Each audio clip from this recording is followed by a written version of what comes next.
इसी प्रकार से महाराज श्री के श्रीमुख से कथा प्रसंगों का निरंतर आनंद लेने के लिए पूज्य श्री के आधिकारिक YouTube चैनल को जरूर सब्सक्राइब करें और बेल आइकन को दबा दें।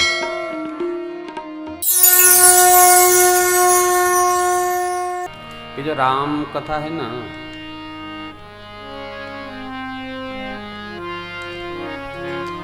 आज के उपक्रम में पति पत्नी के भक्ति भाव का संवाद है। भगवान भूत भावन शिव मां शिवा के संग में विवाह करके कैलाश आए और कितना करे विविध विधि भोग विलासा, गणन समेत बसहि कैलासा। 1 करोड़ न जाने कितने लाख वर्ष तक मां भगवती और बाबा बिहार में भजन पूर्वक बिताए। कार्तिकेय स्वामी का जन्म न हुए। शिव पुराण में वर्णन है, देवता बार बार आते हैं, बार बार प्रार्थना करते हैं, क्योंकि तारकासुर त्रास बहुत देता है। और आप जानते हैं तारकासुर तो असुर है, असुर का तो स्वभाव है त्रास देना, उसको उसी में प्रसन्नता होती है। तो भगवान शिव ने रचना बनाई, तब जनिबहु खटबदन कुमारा, तारक असुर समर जेहि मारा।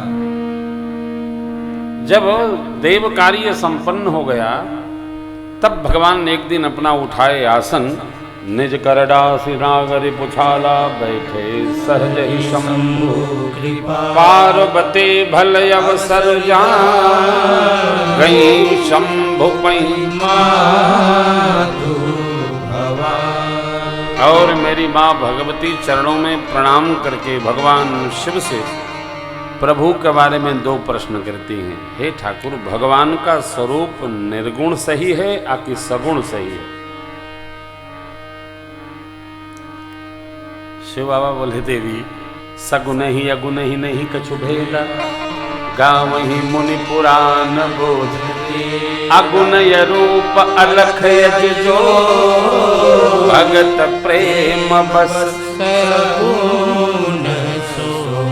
देवी, जैसे जल निर्गुण स्वरूप है और बर्फ सगुण स्वरूप है, उसी प्रकार भगवान का स्वरूप निर्गुण भी है और सगुण भी है। जो निर्गुण स्वरूप परमात्मा है वही भगत प्रेम बस सगुण सो होई, वही सगुण हो जाते हैं। तो माँ ने कहा कब कब होते हैं? तब बाबा ने कहा जब जब हो धर्म के हानि, बढ़े असुर अधम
अधर्म बढ़ता दिखता है, भगवान नाना स्वरूप धारण करके धरती पर आते हैं और सज्जनों की पीड़ा का हरण करते हैं। कैसे?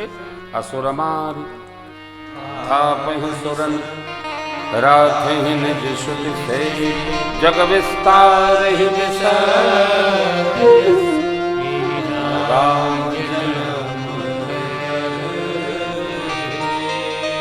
देवी, भगवान के जन्म के तो अनेक कारण हैं, मैं आपको 5 सुनाता हूं। जय विजय भगवान श्री हरि के पार्षद थे सनत कुमार, चारों भाई सनक, सनंदन, सनातन, सनत कुमार, चारों भाई दर्शनार्थ आए, रोक दिए, शाप दे दिए। 3 जन्म असुर शरीर धारण करो। पहले में हिरण्याकश्यप हुए, दूसरे जन्म में रावण कुंभकर्ण हुए, तीसरे में शिशुपाल दंतवक्र हुए। कृष्णावतार में भगवान ने जब इनको मारा तब इनको सदगति प्राप्त हुई। बोलिए रामचंद्र भगवान की जय। मुक्त न भय हते भगवान 3 जन्म द्विज वचन। दूसरे जन्म में देवी वृंदासती का शाप लगा। जालंधर नाम के असुर के त्रास से देवता बहुत दुखी हुए। शिव बाबा ने अनेक बार युद्ध किया।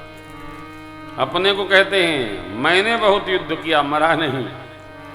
अंत में भगवान श्री हरि ने एक लीला की, तत्पश्चात जालंधर का अंत हुआ।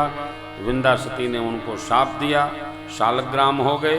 भगवान ने वृंदासती को तुलसी का विरवा होने का वचन दिया और जब शालग्राम जी की दिव्य शिला पर तुलसी जी का दल चढ़ता है तो उनकी पूजा पुष्ट होती है। जालंधर रावण हुआ। भगवान ने कश्यप आदित्य जी के पुत्र राम स्वरूप में आकर उसको सदगति प्रदान की। तीसरे जन्म के कारण में भूत भावन भगवान कहते देवी नारद शाप दीन एक बार कल्प एक तेहि लगी। देवी एक बार नारद जी ने भगवान को शाप दे दिया। भगवान ने एक कल्प में इस कारण से शरीर धारण किया।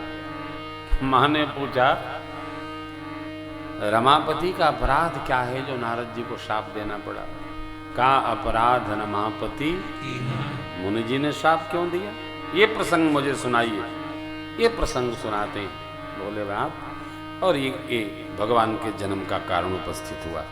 नारद जी ने शाप दे दिया। देखिए मैंने परसों भी निवेदन किया था, शाप देने से बचना चाहिए।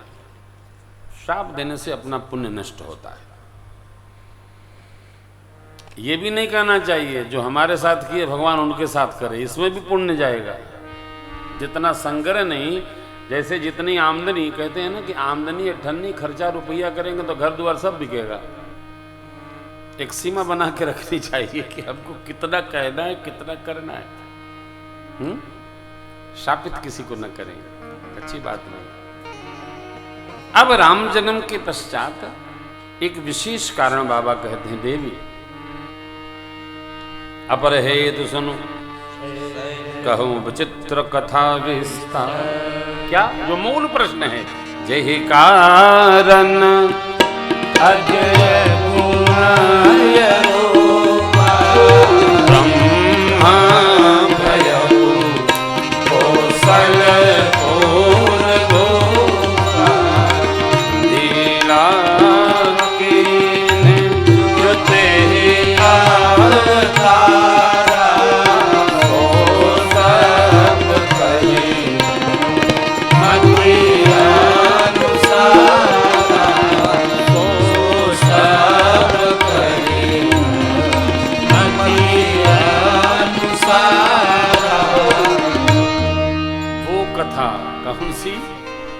शिष्ट के आदि माता पिता शत्रुपा मैया और मनु जी ने भगवान के निमित्त कठोर तप किया। कहाँ? नैमिषारण्य में।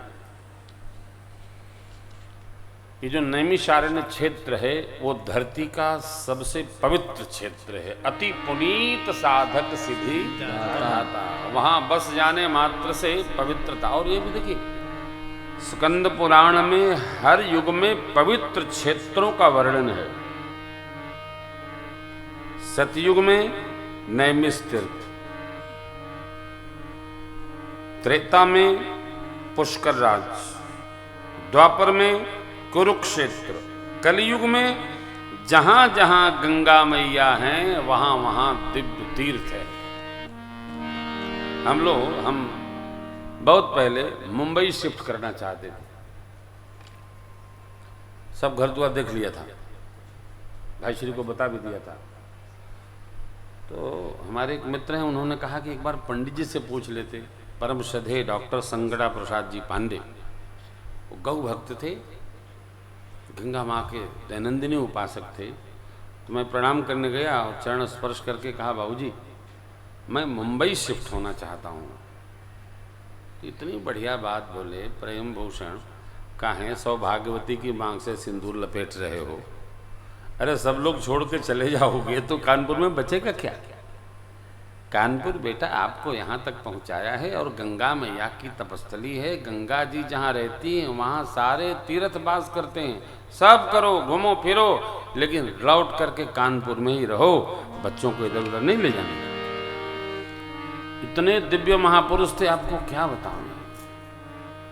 और मैंने आया, फिर बहू जी से चर्चा की कि बहू जी ऐसा ऐसा बाबू जी कह रहे थे। बोले ठीक है, गंगा जी जहां जहां हैं, दिव्य नदियां जहां जहां हैं भैया हो, वहां तीर्थ है। कानपुर भी अपने में तीर्थ है। और इस पावन तीर्थ स्थली में रहने का सौभाग्य आपको महसूस करना होगा।